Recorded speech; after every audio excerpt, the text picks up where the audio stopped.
is now crystal clear. When he was on the verge of entering a portal, Xinyun warned him that he will regret everything and that he may spend the rest of his life in anguish because he was consumed with terror the way he felt at that moment. Try devouring me if they can. Utter Kang then enters the portal and leaves a warm smile at Xinyun. Afterwards, he walked and fell in Xinyun's body the time when he was mummified and Quack was sitting next to him. The time when Quack told Xinyun that the matter was a trash before he died and got buried, and who would have thought that Xinyun will become an exceptional talent after taking him out of his coffin. Afterwards, it was a success because Kang can finally see and hear everything when he enters the memories of Xinyun. Kang succeeded in entering Xinyun's memory since he felt his senses and thoughts, but he couldn't control Xinyun's body yet, who now felt shaking in fear in Quack's presence. The latter shook the bell in his hand and Xinyun's body abruptly got up as a reaction. On the other hand, Kang thought that it's like Jiangxi's that Quack was commanding. But it's different from those things because his senses were present and he was in a state where he was able to think by himself while inside Xinyun's body. He looked at his hand and saw akin to the complete resurrection of a corpse. But before his thoughts go further, Quack commands the body of Xinyun to sleep and his eyes automatically shut. Kang could hear people shouting around him when Xinyun's corpse eventually came to, and he was holding a sword at the time. A guy stood in front of him and begged for his child's life. Xinyun was forced to execute the order to kill the guy in front of him that was given to him by Quack,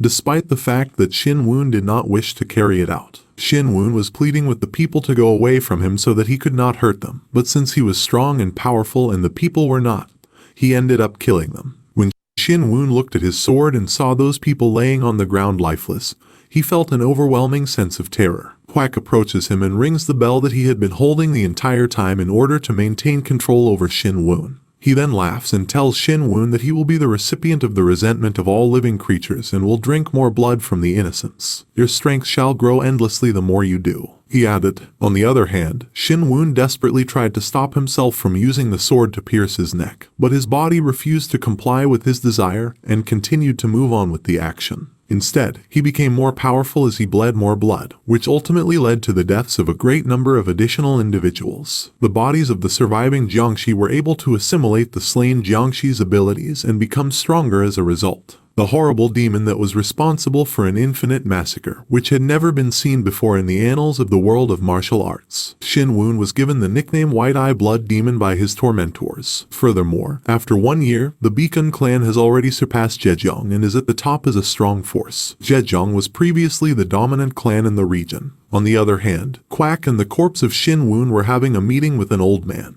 The old man asked Quack if Xinyun on his front was the living Jiangxi, since he found it impossible to accept that someone with not even a trace of talent in martial arts could become the most lethal assassin in the sect. In response to this, Quack stated that the living Jiangxi has only been completed once in the long and extensive history of the sect, which is the reason that Xinyun's strength is unparalleled. The old man remarked that Xinyun's stare radiated the same level of superiority as it had before he became a servant of the religion. The elderly man inquired of Quack whether he was certain that there would be no difficulty in exercising control over Xinyun. In response, Quack reassured the old man not to be worried about Xinyun because his yin spirit suppression had entirely nullified the threat posed by Xinyun. After that, Quack and the old man alter the topic of their talk to focus on how the Union has become increasingly corrupt. With the exception of manhwa and Wudang, the majority of people have given their approval. On the other hand, Kang was still Xinyun's body, and he wanted to bring as many of his senses to the fore as he possibly could, and it is necessary for him to learn as much as he can about the blood sect.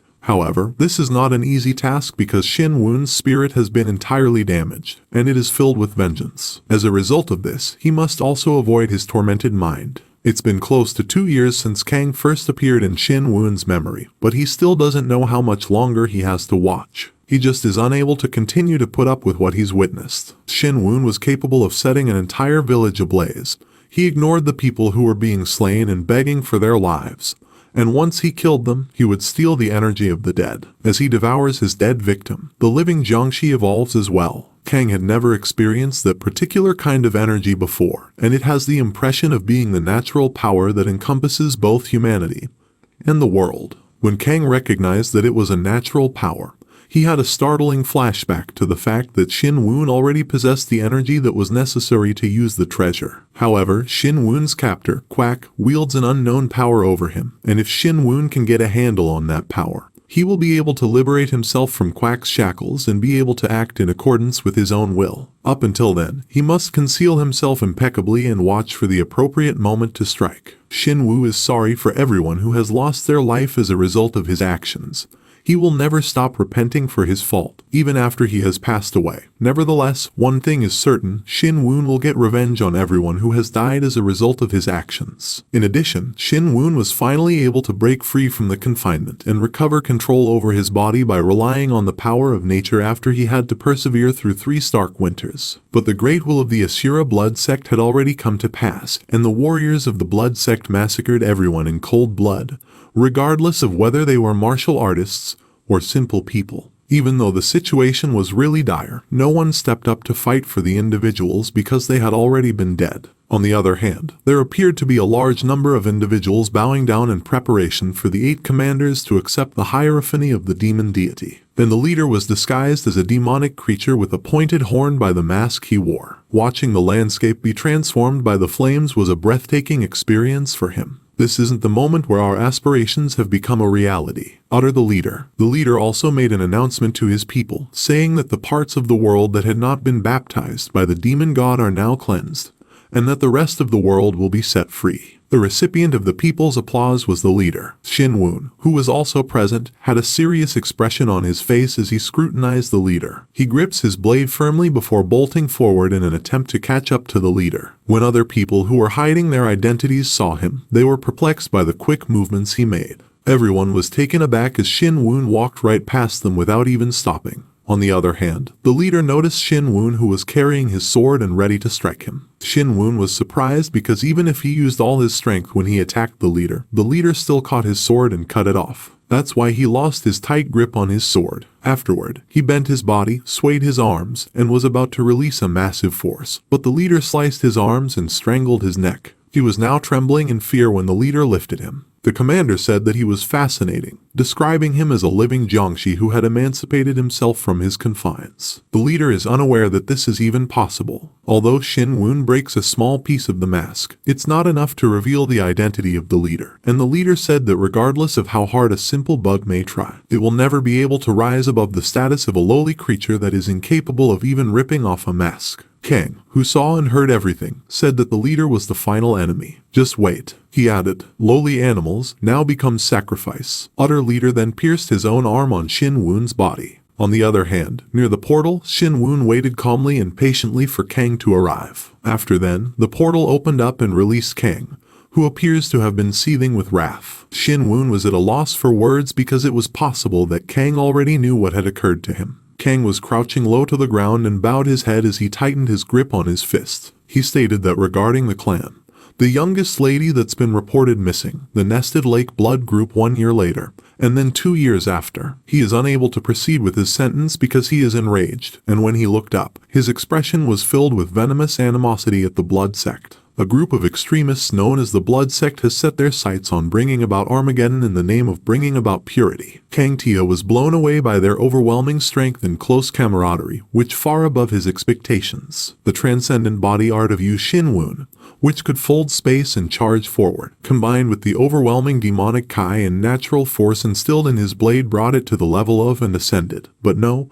perhaps it even exceeded the abyss. It was difficult to think that an ordinary Jiangshi could have acquired such a degree of power as he had accomplished. Xinwu was unable to even make a dent in the Blood Sect leader's defenses despite having so much strength at his disposal. In addition, the head of the Blood Sect did not even use 30% of his power in those dying minutes due to the fact that the Blood Sect head possessed an unparalleled degree of power. On the other hand, Kang believed that if it had been him in his former existence, he would have lost without a doubt, and that Xinwu, in his current incarnation as living Jiangshi, was almost as powerful as he had been in his previous life. While the leader of the Blood Sect was an entirely different person. He was neither a monster nor a human, but rather a being that transcended both of these categories. However, Xinwu gives Kang the piece of advice that it is not embarrassing to give in to fear, and from that point forward, Kang should be thinking about how to keep himself safe. Moreover, Kang's brow furrowed in confusion as he listened to the word fear because he considered it to be meaningless drivel. Xinwu was told that he was not someone who would submit and that if it was fear, then he would make the Blood Sect leader dread him. He did this while grinning broadly across his face. However, it is possible that at that time he is not as powerful as he was in his former life. However, 5 years is enough time for him to grow more powerful than the leader of the blood sect. Even though he was not flawless, he will be able to interfere with those blood sects because he knows what is going to happen in the next 5 years. It may not be ideal, but he was not perfect either. If he guarantees that the people the blood sect sacrificed will not be harmed in any way, and that they will remain together, then it should be possible to carry out his plan. On the other hand, Xinyun was overjoyed by what Kang stated, and it appears like Kang would carry out his intention to get revenge, which was something he failed to achieve while he was still a Jiangxi. He reached out and placed his hand on Kang's shoulder, saying that he felt his previously still heart begins to beat again and that he wanted to place his hope in Kang. In addition to that, he declared that he would stake everything on him. "Take good care of me, my friend," he added. In addition, Kang was perplexed, and then he was taken aback as the body of Xinyun released the light, and the latter was attempting to share the last remaining portions of his soul with Kang. The guilt that Xinyun felt toward the individuals who died as a result of his sword, the pain that he felt for his father, who had been poisoned by his younger brother, and the fury that he felt at not being able to exact revenge were all intertwined. Kang lowered his head and closed his eyes as he took in all Xinyun's mind and feelings. "Now, you can rest easy," uttered Kang. Afterwards, Kang suddenly awakened after entering the memory of Xinyun and his whole face was full of sweat. The hologram appeared and stated that the unity of soul had been achieved and he met the hidden requirement. His reward was his martial body. The sage natural body has evolved, the heaven-defying martial body, and the small amount of natural power has been obtained. His hidden quest that he has to obtain is one chases chaos and a new title, Chaos Pursuer. However, no matter how thoroughly Kang went through his past, he could not shake the feeling that this was the very first time he had been given a chaos chase. As he continues his pursuit of the blood sect, he believes that the situation will eventually resolve itself on its own. The very first thing that he needs to do is start considering whether or not the Beacon clan ought to be freed from the blood sect's aim, which he misjudged in the first place, because it would appear that the entire Beacon clan is on the blood sect's list of people to be eradicated. But he will never allow something like that to take place. Afterwards, as he steps outside his home, he is still thinking about the blood sects, and the thought is like a poison that has been steadily working its way through him for a very long time. And at this time, the blood sect has spread throughout the order sect, the chaos sect, and the demonic sect. Because each of the 8 commanders has established a foothold in one of the 8 great powers, they are now in a position to exert their influence over the activities of each of the factions. Because he did not even know where the leader of the blood cult was located, he had to pay very close attention to any actions made by the leader. As he contemplated Commander T, he deduced the name of Quack Jusan's superior officer. Even a martial artist with ties to Zhejiang is likely to have heard of him because of his prominence in the region. A man who has commanded Zhejiang for several decades, one who is a member of the Chaos Sect and controls the nightlife in Hangzhou. Yom Chenxiak, also known as the Black Heaven Tyrant, was the man in charge of the Kowloon faction. A person who has been influential in Zhejiang for more than 20 years despite holding no official position. Afterwards, while he was pouring tea into his cup, he was thinking that on the other hand, it was for the best because it meant that he didn't have to drive very far beyond the region to get rid of Yom. But he can't do it right now since it won't take place until everyone in the Beacon clan, including himself, grows stronger. Therefore, the first thing he ought to do is, he can't continue his sentence when Sam interrupts him because there appears to be a significant issue. The previous day, No Gun-Ho and the others were traveling, and they all appeared to be exhausted. He reasoned that it seemed as though they will come in 6 hours, and that they will have to finish it as quickly as possible because everyone was exhausted from the continuous commissions. Following the carnage that was initiated by the Red Cloud group, the absence of commission for their clan has too great of an effect at this point. There are a number of other commission clans that are also interested in their business, and the scenario that they are in right now is chaotic. However, their young lord remains shut up in his chamber the entire time. On the other hand, an elderly man who was traveling in a carriage caught Gun-Ho's attention and informed him that the time was growing late, and that they needed to find a place to rest in that area before continuing their journey early the next morning. The elderly guy was abruptly embraced by his son, who informed him that he felt uneasy. Afterwards, everyone worked together to construct a tent for them to relax in. Gun-Ho was approached by a young girl dressed in pink who had her hair in a ponytail and offered her food. In answer, Gun-Ho reassured the young girl that he was good and instructed her to hand out the food to the other people in the group first. But since he has to know the name of the small girl, she introduces herself as So-yeon and says that she worked on the Gathering Cloud library. In addition, the old man gives Gun-ho 2 thumbs up and tells So-yeon that she is far better than any random male worker because her personality is so bouncy that not even guards or Carrie can stand to be around her. Given that the elderly guy insisted that she remain seated in the carriage during the duration of the commission, she shouldn't be experiencing any discomfort. It's crazy to think that they have to seek assistance from a little girl who has a leg injury just because they don't have enough people. Afterwards, Gun-ho became aware that something was approaching, and because it was possible that it was an invader, he issued the order to Elder Bang to evacuate everyone. This is the campsite of the Beacon clan. Show yourselves if you have any business. Yells of Gun-ho. On the other hand, a man mounted on a horse with his troops following after him progressively got closer and closer to the group of Gun-ho. The man remarked that it was only a coincidence and inquired as to whether or not Gun-ho was familiar with him. He belonged to the Hwang Rock clan and was an heir to the family. His name was Du Ak-chil. As soon as Gun-ho realized it was Ak-chin, he gave a curt and respectful bow to show his respect. But keep in mind that Ak-chil is a person who is notorious for being harsh and filled with envy. Rumor has it that people instinctively know to steer clear of him. He inquires about Ak-chil's plans for the evening and finds out what they are. On the other hand, the servant of Ak-chil replied somewhat quickly that their rationale was the same as theirs. In addition, Gun-ho advised them to proceed with their journey since, as he glanced about, he noticed that there were many locations that might be utilized as rest stops. But Ak-chil and his servant look at each other, grin,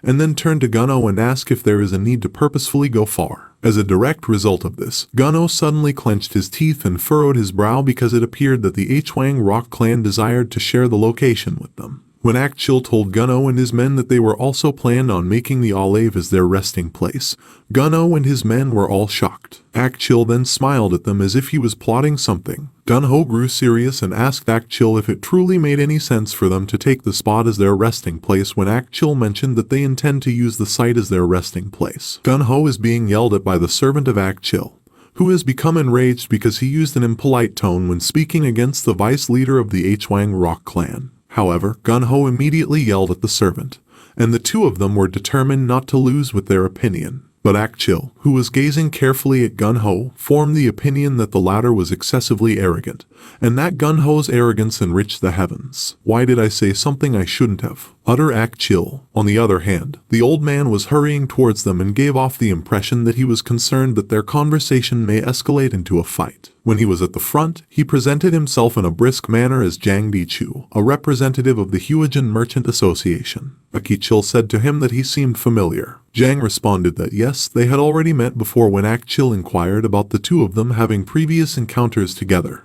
In addition, Gun-ho was under the impression that he had heard that Ak-chil was the leader of a faction that attempted to steal the commissions from the Beacon clan. However, the latter seek Jang's thought if they intend to stop in the same spot as the Beacon clan given that their horse is so tired that it can hardly move as a result of the long commission they have been on. Jang was undecided about which of Ak-chil and Gun-ho he should support because he was afraid that if he supported either of them, it would lead to conflict. Ak-chil was the most aggressive of the two while Gun-ho was a compassionate and easygoing individual. He stated that, to the best of his knowledge, it is unheard of for a commission group to use the same camping location. Afterwards, Jang's characterization of Ak-chil and his companions as those ruffians who would ambush people infuriated Ak-chil to no end. Then Ak-chil unleashes a force in the direction of Jang, and the latter is able to sense the power. As a result, he is terrified and in excruciating pain. But all of a sudden, Gun-ho put his hand on Jang's back and released the same energy to assist him in reducing the pain that he was experiencing, and Jang was extremely appreciative of Gun-ho. The latter was angry at Ak-chil because he had used his inner Kai on a citizen who was not trained in martial arts. On the other hand, Jang's decision to let them share the campsite and his question to Gun-ho about whether or not there will be a problem if they do so appear to have satisfied Ak-chil's needs. When Gun-ho responds that there is no issue, he will assume that is permission to proceed and will then go to fetch some members from their campsite. In addition, Gun-ho issued orders to everyone that they should return to their camp, with the exception of the individuals who were assigned to the night watch. He took a sudden look at Ak-chil and had the impression that the two of them were clearly plotting something. So he went to his subordinate and told him to select the horse with the quickest speed and proceed directly to the clan without stopping for a break. Notify their clan leader that there is a potential for a clash with the Hwang Rock clan and make a request for more support as soon as he can. The subordinate then suddenly bolts out to grab a horse so that he can go seek assistance from the leader of their clan. Gun-ho believed that the subordinate should be able to reach the clan within 4 hours if he moved without resting, and if the backup departed immediately, then it would be another 4 hours, making the total time required to reach the clan 8 hours. It is a period that is neither short nor long, since he should be able to handle even an unforeseen circumstance if his father and the member of the faction arrived during this time. But he was keeping his fingers crossed that his ideas were nothing more than needless worry. There has been a total of 6 hours since then, when someone finally yelled in the dead of night. It was Ak-chil who initially accused So-yeon of being a thief in the situation. Because Gung-ho heard it, they ran rapidly toward them while asking Ak-chil what he was doing for holding his blade in front of a youngster. After seeing Gun-ho, Ak-chil put his sword to So-yeon's neck and asked the Beacon clan how they controlled their servants. And because Gun-ho had already arrived, Ak-chil once again questioned the girl about where the ice jade was hidden. Even though So-yeon was shaking with fear, she nevertheless responded to Ak-chil that she did not know what ice jade is and that she did not know anything else, while her tears were threatening to fall down her cheeks. Suddenly, though, Ak-chil shouts at her, claiming that her shamelessness has no boundaries and that she continues to act foolish. Because Gung-ho was irritated, he cut Ak-chil off and told him not to prosecute some child and to explain the facts in detail instead. The vice clan leader suddenly kneels on the ground so that he and So-yeon were equal in height and tells them that the azure-threaded ice jade had vanished from their wagon.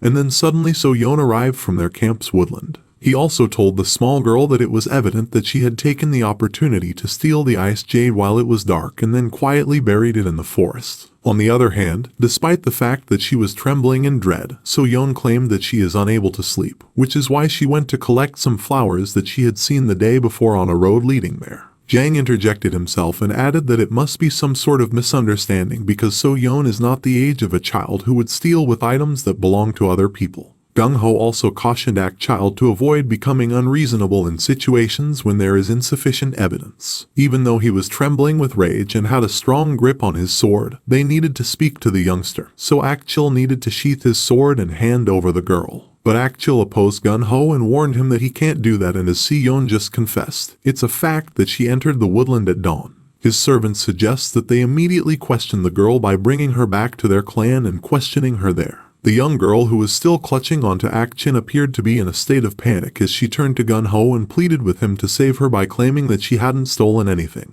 Gung-ho gritted his teeth in frustration since he was at a loss for what to do given the fact that the backup party wouldn't come for another 2 hours. Ak-chil goes so far as to threaten them by saying that if they do not pay back the cost of the stolen ice jade, Gun-ho will be obligated to deliver over So-yeon to them, and if that does not happen, they will be subjected to the sight of blood. The poor little girl was desperately attempting to free herself from the strong hold that Ak-chil had on her, but she was unable to do so. Afterwards, someone struck Ak-chil in the arm with a stone, which is why he was unable to maintain his firm grip on the little girl, and his sword fell on the ground. Ak-chil's servant immediately asked him if he was okay. After Si-yeon unexpectedly collapsed to the ground, she focused her attention in the direction that the stone had originated from and was elated to see a person she recognized there. On the other hand, Gun-ho and his comrades shifted their attention to the direction from where the stone originated, although they were unsure of who the person was. It was their clan leader Shin-woon, and the latter heard the thoughts of the subordinates saying that their clan leader arrived.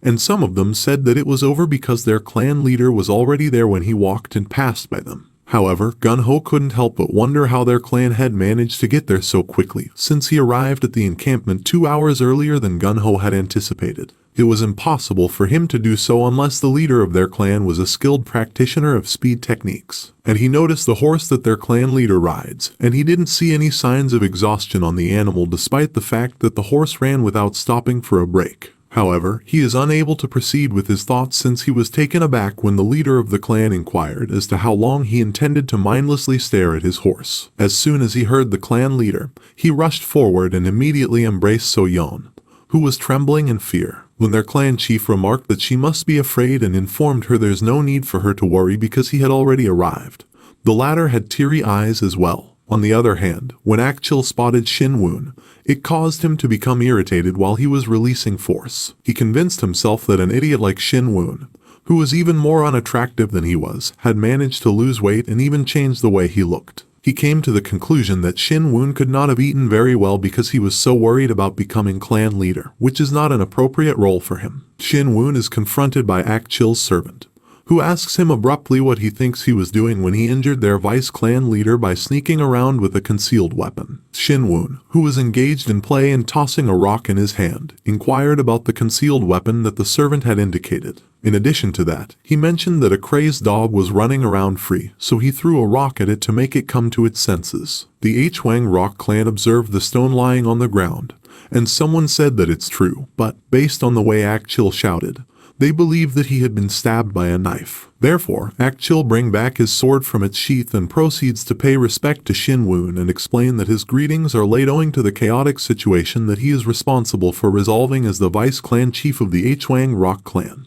Do Akchil. But Xinyun was not interested in his name, which is why Akchil remarked that they did not need to be furious. Nonetheless, if that is how Xinyun is going to act, then there is no need for him to uphold etiquette. After that, he told them that So-yeon had stolen their treasure, and that they either had to pay them back for the item or they could hand over the girl. Xinyun ignores him and turns to So-yeon and asks if she really stole their item, but So-yeon says that she didn't steal anything from them. He grabs the girl to protect her and tells Akchil that the girl doesn't steal anything from them. But the vice-clan leader still insisted that she steal the ice jade, and it was absurd because Xinyun took the word of a servant at face value instead of him. He even becomes enraged when Xinyun calls him a bastard and he will listen to his clansmen instead of him. He gritted his teeth and furrows his brow. When he was about to say something, Xinyun cut him off and said that regarding the azure-threaded ice jade he knew something about it. On the other hand, Akchil and his servant share a smirk as they try to figure out how the man could have known about the Jewel of the North Sea,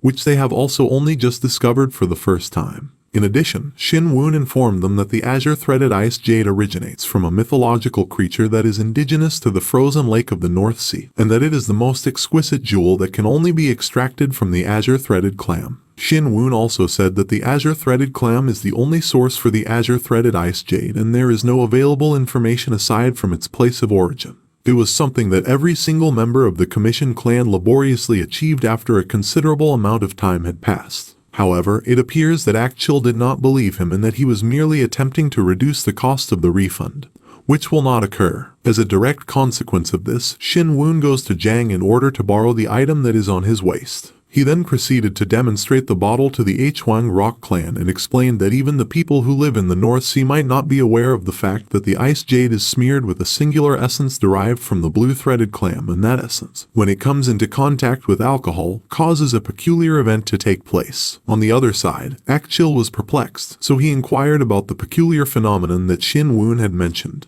In addition, Xinyun abruptly removed the cork from the bottle and continued, the essence, when it comes into contact with alcohol, creates a thick purple color. However, the essence naturally disappears after a day, and it can't be washed away. Xinyun then explained that in order to determine whether or not So-yeon had touched the ice jade, all that needed to be done was to pour alcohol on her hand, which is exactly what he did. The Hwang rock clan sees So-yeon's hands, and she do not have any traces of the color purple on them. However, this caused Akchil to become upset, and he proceeded to tell Xinyun that what was being said was rubbish, and that he had never heard of such a thing, which is why he lied. If they have nothing to feel guilty about, then why don't they pour some alcohol over their hands, especially the guy who has been wiping his hands on his pants like a madman. Then he pointed his finger at one of the servants of Akchil. Xinyun put on a grin and insisted that it's true because it was just alcohol and not some kind of poison. All of the swordsmen from the Beacon clan are asking the Hwang rock clan to show them their hands so that they can spill some alcohol as evidence that they didn't create anything by putting the blame on their clan because none of them stole the ice jade.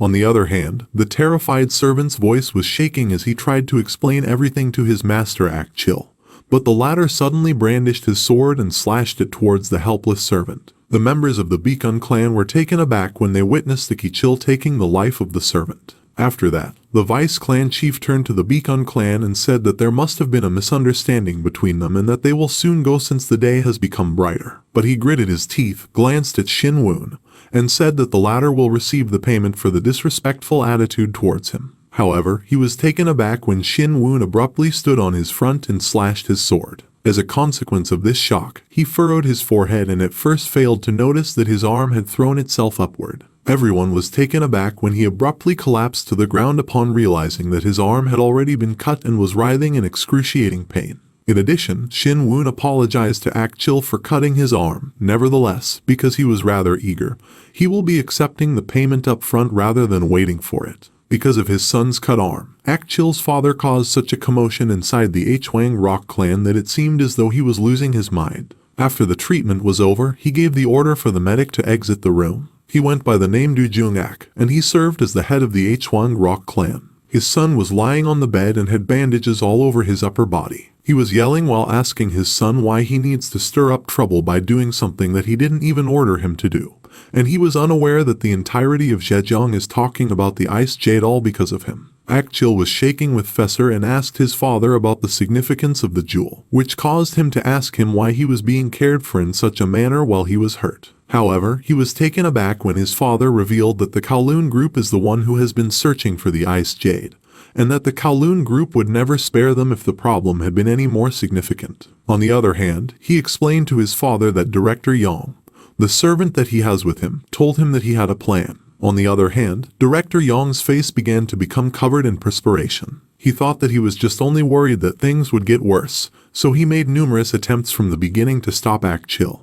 But the latter seemed to place all of the blame on him. When the head clan asks him whether it was real, he has no choice but to bend to apologize and accept that it was true and that it was his fault. But all of a sudden Akchil looked at the director, and his eyes lit up as he realized that Director Yang had taken the blame for him. Jung-ak instantly cursed as a result of their predicament due to the fact that he must find some way to win back the sect's trust. He inquires with the director as to whether or not he will attack the Beacon clan with Akchil's occurrence as an excuse. But the director is against his proposal because it would be difficult because the event was caused by a misunderstanding on their end. And if they started an all-out war, both the Union and the government would step in to stop it. "Don't bother with the eyes of the world and just get it done by any means necessary," exclaimed Jung-ak. Director Yang came to the conclusion that if they continue to coax them in the same arrogant manner that they have been doing up until this point while also carrying out other plots, the reputation of their commissioned clan will continue to deteriorate. But Jung-ak was against it because he believes their reputation is meaningless given that the world will only remember the triumph in the end. He went on to explain that if they were to become the most powerful commissioned clan in Zhejiang and had the backing of the Kowloon gang, then they would be able to reclaim their former glory and return their reputation to its former position. He has given instructions to Akchil to wait patiently inside their home in silence till the world stops laughing at him and considers him a laughingstock. In addition, because his father had ordered him to do so, Akchil gritted his teeth in wrath and even hurled insults at Xinyun. He made a pact with himself that he would eliminate him in any way possible, even if it meant giving up everything he owned.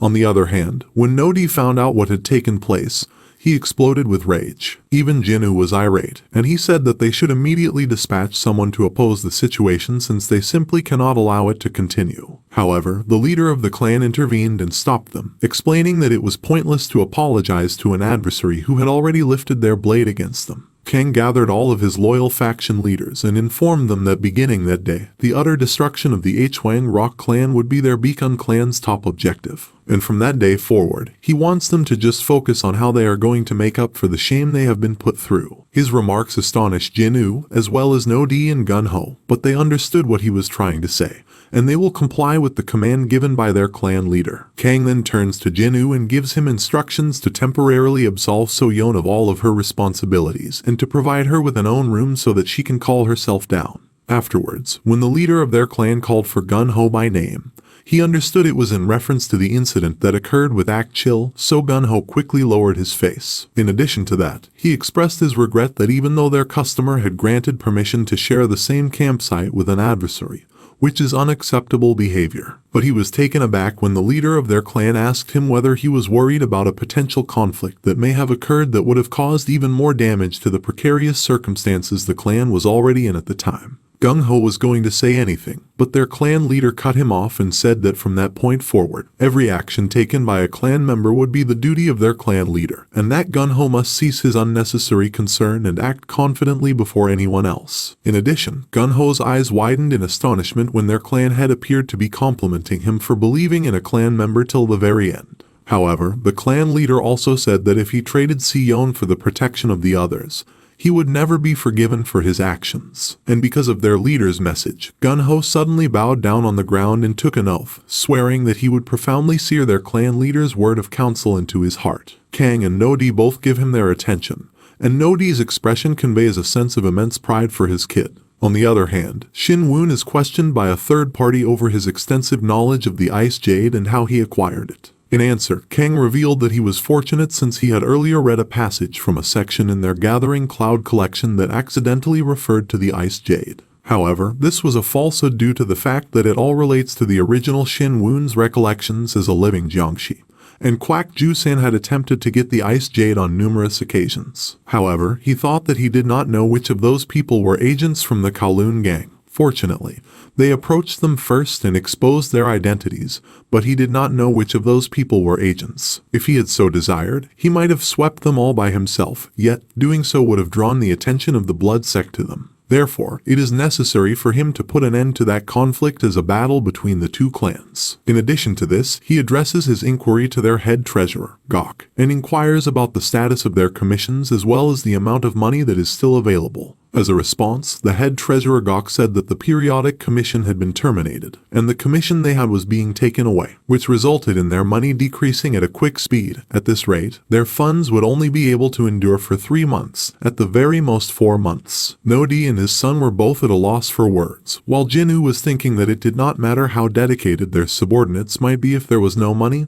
the location would not be adequately maintained. On the other hand, Sam, the treasurer, and the leader of the faction were all perplexed when their clan leader informed them that their financial situation was not quite as dire as he had anticipated. After that, the leader of their clan provided an explanation of his plans for the future, and when they heard the plan that the leader of their clan had outlined, they were stunned and their jaws dropped. Meanwhile, there was a lady wearing red clothes using binoculars peeing somewhere. There's no change today as well, she uttered. Someone outside seems calling her, but she didn't notice because she was too focused on the Beacon clan and she was sure that there's definitely something they were hiding. She was Dang Ha-rin, member of the Muram Union intelligence group Flying Hawk Squad with the codename of Number 1. When she heard someone repeatedly screaming her name, she quickly worked herself up into a frenzy. When she realized that the man was one of her allies, she quickly retracted her sword and replaced it in its scabbard. However, she reprimanded the man because she had already reminded him on several occasions that they were to refer to each other by their code names while they were outside.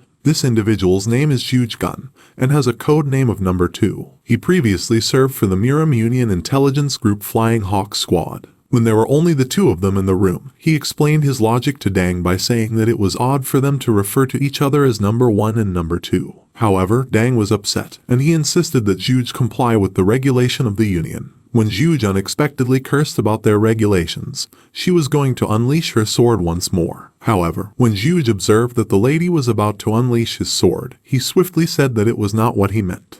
And of course he needed to respect the Union's rule. "Whatever, why did you call me?" asked Deng. Juge, who was really hungry at the time, suggested that they find something to eat as soon as possible. In addition, Dang abruptly turned her head to take a look at Juge. She was under the impression that members of the Juge clan are experts in the mechanism and fabrication of traps, and that they are the sort of people who are cautious and prefer to save their breath. However, he was perplexed by the fact that Juge didn't appear to have those characteristics. On the other hand, Juge was waiting for Dang's response, but it seemed as if she was daydreaming. So he stated that even old sages have taught that the causes of all diseases stem from those who do not take their meals at the appropriate times. When Dang asked him which sage said those lines that he mentioned, it was from the sage that could have starved to death then put his hand in his stomach. Dang had no other choice. She let out a sigh and agreed with Juge to go outside to find something to eat, and Juge wanted to try their dumplings. In addition, in order to conceal their identities, they always wear a mask whenever they are engaged in activities to hide their identities. Meanwhile, while Dang and Juge were strolling outside, they kept their communication to themselves by having mental conversations. This ensured that no one could overhear what they were saying. Juge inquires of Dang as to whether she continues to believe that the Beacon clan is connected to the baffling disappearance case. In reaction to this, Dang stated that there had been no alteration to her thinking. When Juge stated that he believed that they were merely needed to fulfill their mission to investigate the downfall of the GM family, Dang explained to him that they can't just pretend to ignore the serial disappearance case that began in Hangzhou and occurred all around Zhejiang. In addition, they have witnessed a wide variety of instruments of torture in addition to dead bodies in the underground storage facility owned by the GM family. Instead of intervening in a situation like that, in which it would not be in their union's best interest to do so, they would. But she is unable to continue because Juge interrupted her, and remarked that it was best if they just reported it to the union and stayed out of it. But Dang ignores him and continues her thoughts that someone uses the GM family as scapegoat not to cause any friction from the government. And if that happens, then the crime will continue and the innocent citizens of Zhejiang will be burdened by the damages. Juge also said that a certain someone from the Beacon clan has been secretly meeting with GM Maiho, and their relationship could have just been immoral. But here's more suspicious than that for Dang. It was Liu Xinyun, someone who was a ruffian who suddenly one day decided to win a duel against a Zenith warrior. In the end, he destroyed his younger brother faction and the Ni opposing him even though his brother was the stronger successor candidate. A situation where someone explosively obtains power is usually associated with them learning a demonic art. Dang also thinks that GM Maiho's strange death and disappearance could be due to demonic art, and to obtain definitive evidence, they need to disguise themselves and infiltrate the Commission clan. What? Juge yelled out in surprise. What do you mean to invade and out of nowhere? Even though the latter was extremely angry, Dang chose to ignore him and instead urged him to apply to work as a guard for the Beacon clan. Juge was doing everything in his power to avoid applying for the position because it was irrelevant. The difficulty was that Juge was a man, and Dang was a lady. It would be tough for her, and no one hired a female guard in the first place, and she will be forced to share her meals, her beds, and even her showers with other men. However, even if she wore men's clothing and pretended to be a man, she would sleep outside if he was working a shift, and it would be very evident if she was discovered. It's not your issue, so don't worry about that. Utter Dang. In addition, when Juge told Dang that her shoulder was wider than a man's, Dang erupted into a fit of wrath. She can pass herself off as a male with ease, but she suddenly punches Juge and then abandons him. When Juge tried to call Dang because he had witnessed something, Dang furrowed his brow and turned to ask him whether he wanted to be hit once more. Juge was crouching low to the ground, gripping his stomach, and trembling because of the hunger he was experiencing as well as the blow that Dang had given him. He indicated to his left that a large number of individuals were congregating on something, and when Dang turned to it, she developed an interest in something. She instantly set off in the direction of a wall, where she encountered other males who were similarly interested.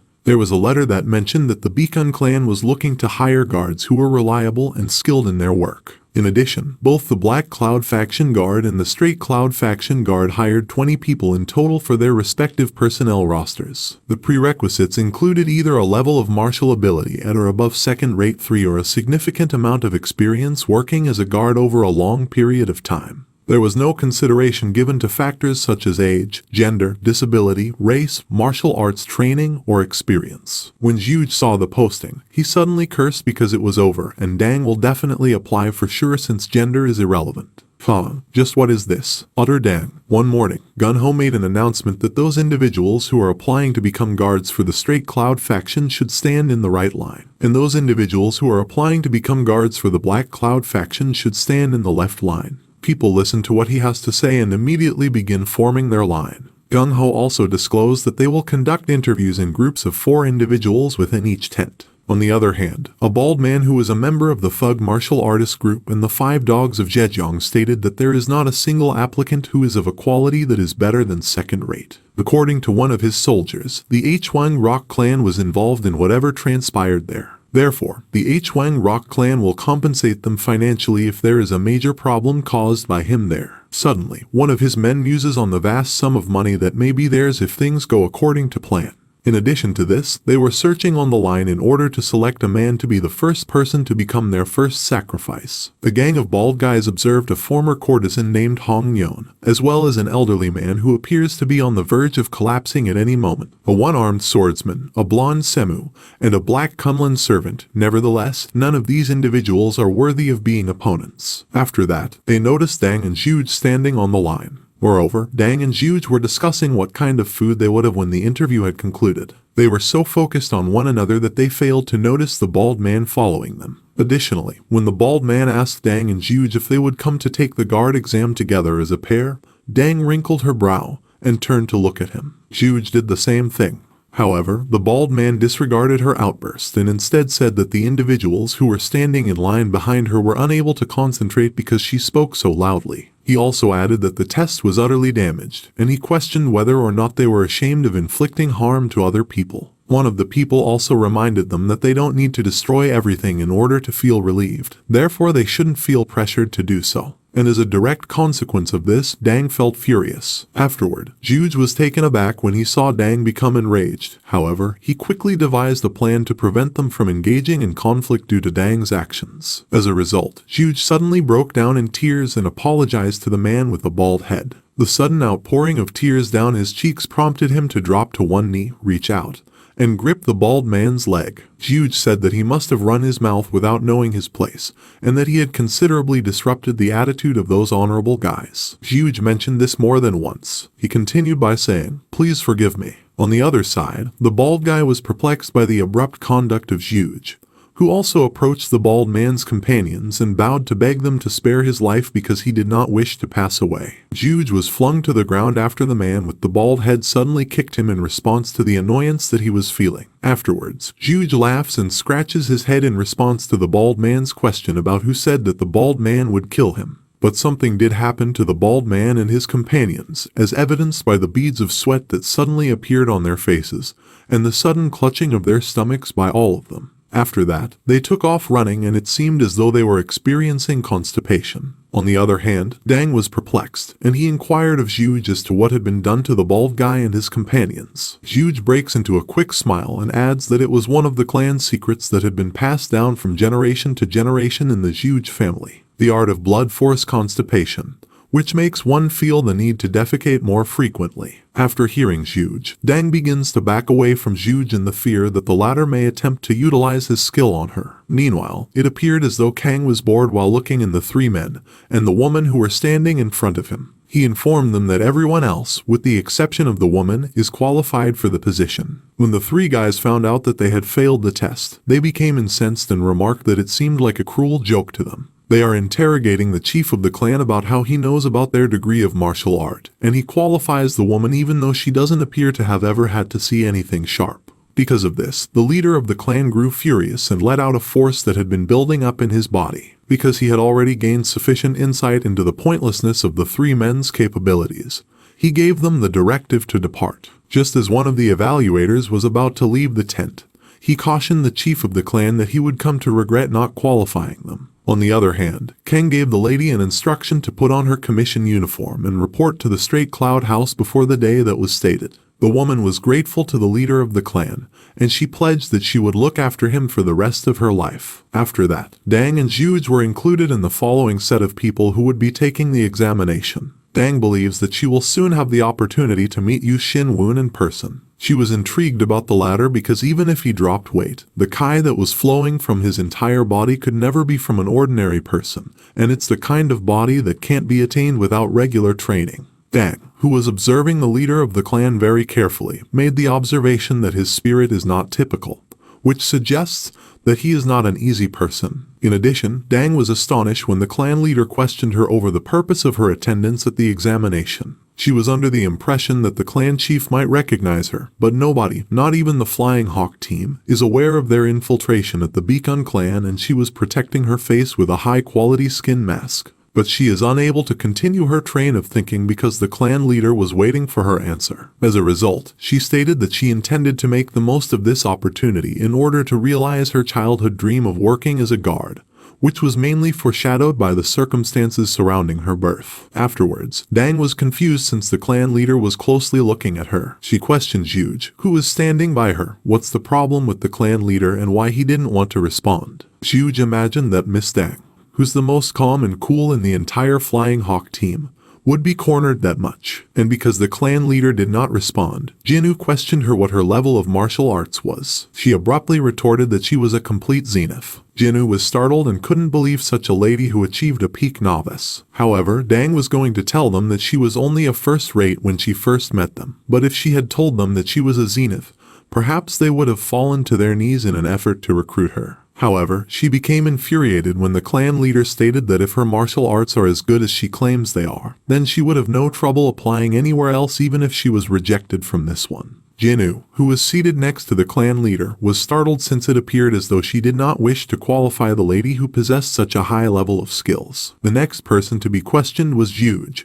and he was asked about his skill level in martial arts. In response, Juge stated that he was simply exceptional. When the clan leader stated that Juge had been qualified while Dang was not, Dang's anger was over the roof. However, she was startled when Juge reasoned that she was more skilled than she appeared and that if the clan leader qualified her, he would never be let down. However, Juge was astonished when the clan leader inquired as to whether or not he would not join the clan simply because Dang had been disqualified. That's not the case, utters Juge. On the other hand, after hearing the clan leader say that he will leave the lady as a standby if she accepts it, Jinu's jaw drops open in shock. In addition, when Dang learned that the clan head would be placing her on standby, she became enraged. Her teeth were clenched, and her brow was wrinkled as she showed her anger. When Juge sees her anger, he immediately puts his hand on her head and makes her bow. Juge thanks the clan leader. He said that it was okay for Dang to be on standby. She was so happy that he couldn't speak, uttered Juge, and then he said that they would take their leave. He pulled Dang out and said that he would be waiting for the good news. Then they left. Kang was curious and wondered why they were there.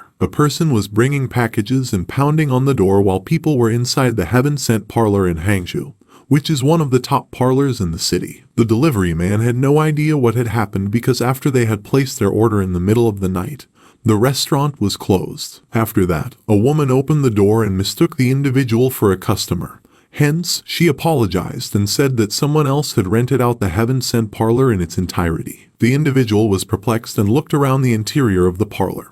He couldn't believe that someone rented the entire Heaven Sent, which is Hangzhou's most expensive parlor. The individual was shocked when the lady mentioned that the leader of the Beacon clan was feasting at the moment because he had heard reports that the leader of the Beacon clan obtained some formidable martial arts and destroyed the fighting and straightened out the order in his clan. The woman abruptly stroked his chest and then remarked that it was the same person who had stolen money from his clan and then frittered it away. She also mentioned that Xinyun may have slimmed down, but he hasn't changed at all.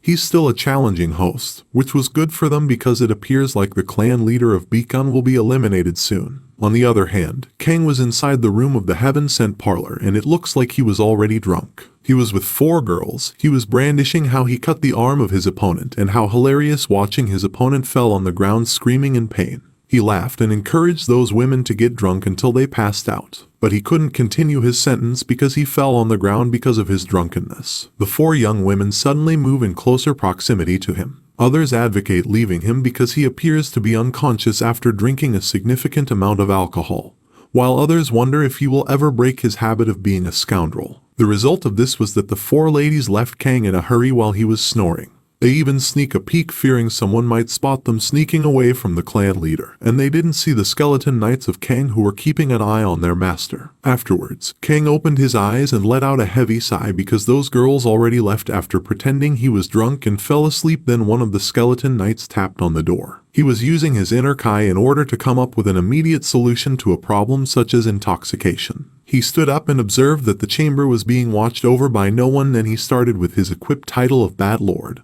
which was a silent wave along with the majority of doppelgangers. After that, he lets out some force, which results in the creation of his duplicate. The Mist doppelganger is able to make a clone out of mist that can be maintained for as long as the title holder's magic is active. In the event that the clone takes damage, it will be annihilated immediately. Kang gave his clone the order to go to sleep until he got back, and his clone did as he said. After that, he triggered his pocket dimension and retrieved a brown cloak, along with a mask depicting a demon. After that, he got up and left his clone as well as the Heaven Sent parlor in a hurry. On the other hand, in the outskirts of Hangzhou, a certain butcher shop, there was an underground stair that a bald man used to enter into the basement. He passed by numerous people inside a jail who were pleading to let them go and they will never tell anyone what happened to them. All they wanted is to send them home. A lady who has tears on her eyes begging the bald man to release her, and he promises that she will not tell anyone. But the bald man hit the steel of the jail and said that she should be thankful that she was selected as a sacrifice for their demon god.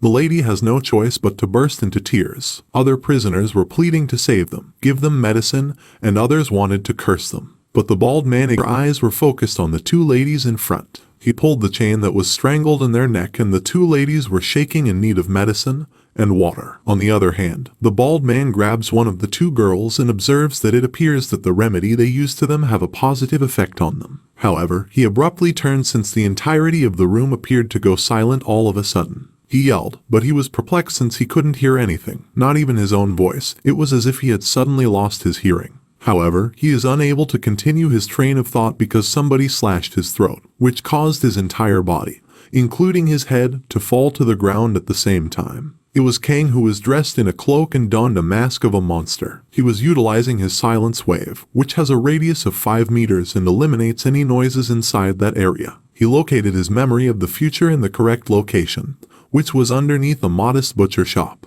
There, he discovered, were several hundreds of women held captive in a hidden area of that size. Perhaps 10 more of those jails have been constructed by Commander T of the Kowloon Group and are located in Hangzhou. In addition, he believed that the vast funds of the blood sect were obtained from the illegal sale of remedy and the trafficking of people. He wishes he could free everyone in that little amount of time, but doing so would send some others to their deaths. Because of this, he must first use his death Kai extraction technique to remove the poisonous Kai from the people who are in critical condition as a result of the medications. After that, he turned his back on them and told them to wait for him because he would first carry out their vengeance and then come back. On the other hand, Gongsun Chu, who was the chief of the Playful Dragon and a member of the Kowloon Group combat force, was upset because the young men that he had instructed to bring the sacrifices were so late. However, as he turned his attention to the entirety of the room, he got the impression that something was off, and he cautioned his subordinates to be vigilant. One of his colleagues told him not to worry and that he would teach those boys a lesson about the way they were behaving in the future. But as soon as his subordinates opened the door,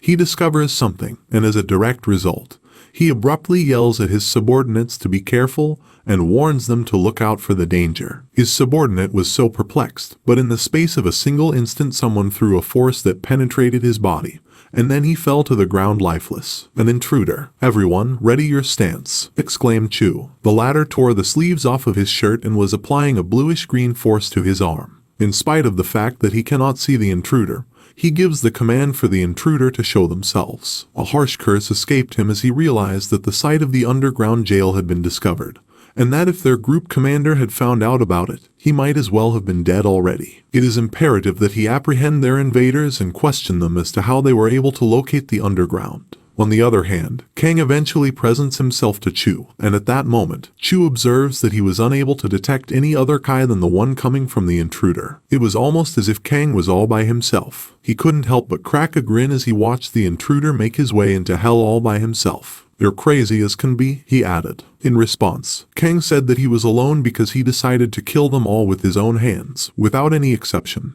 The grade of the bone spear that he utilized has been raised to a plus, and it is expected to be 2 to 3 times as powerful as it was before. As they cut with their swords, he realizes that all of Chu's subordinates are bald and they are significantly more powerful than the swordsmen of the Red Cloud faction. On the other hand, one of the bald men approached Kang and questioned whether he believed he could defeat them with such a high level of sorcery. But Kang was just a simple sorcerer, but he did bring his sword with him. However, Kang's sword is more than just a way for him to get some additional preparation time for his subsequent magical maneuver. After giving him the command to be quiet, the 3 bald men unexpectedly approached Kang while brandishing their weapon. However, the latter was so composed that it was ultimately beneficial for him that his adversary approached him. But to the surprise of all 3 bald men, Kang split them in half with a single blow to each of their heads. Chu was taken aback by his skill, and he commented that there shouldn't be any martial artists who are able to wield magic. Nonetheless, he was at most a pinnacle novice anyhow. Chu utilizes his Playful Dragon squad without warning and directs them to confront their opponent while positioned in a wheel configuration. Therefore, the 6 nefarious guys suddenly walked towards Kang,